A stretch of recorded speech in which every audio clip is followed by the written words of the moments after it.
የብርቱካንን ታሪክ ብዙዎቻችሁ አይታችሁታል። እኔ ትላንትና ኢቢኤስ ላይ ተለቆ አይቼው ሴቭ አድርጌው ነበረ ጊዜ ሳገኝ ለማየት ማለት ነው። እና ድጋሜ ስገባ አንስተውታል ቪዲዮውን ማለት ነው። ኤኒዌይ ስልክ ያዘኝና አፈላልጌ ያው ፌስቡክ ላይ ያገኘሁት አየሁት ሙሉውን። እና ኢቢኤስ እናንተ ድጋሜ ነው የገደላችኋት ባይዘዌ ማለት ነው። እሷን ብቻ ሳይሆን ህዝቡንም ነው የናቃችሁት። ልጅቱ የጠየቀችው ህመም አለብኝ፣ ህክምና ያስፈልገኛል፣ ልጄ በሽተኛ ነው፣ እንዲታከም እፈልጋለሁ፣ እኔ ትምህርት እፈልጋለሁ ነው ያለችው። ሌላ መንግስት ይገልበጥልኝ አላለችም።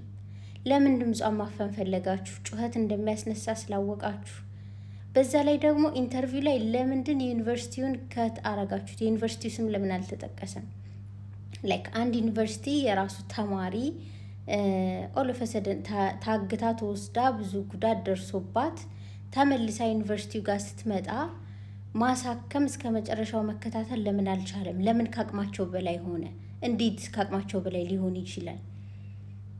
በምንስ ድፍረት ነው? እነዚህ ሰዎች እኮ ከማኔጅመንት ጀምሮ ተጠያቂ መሆን ያለባቸው ናቸው። በነገራችን ላይ ማለት ነው እያንዳንዱ ችግር ተጠያቂነት ከሌለበት ጥፋተኛ የሆኑ ሰዎች ካልተቀጡ ነገሩ ይቀጥላል በዛው መንገድ ማለት ነው።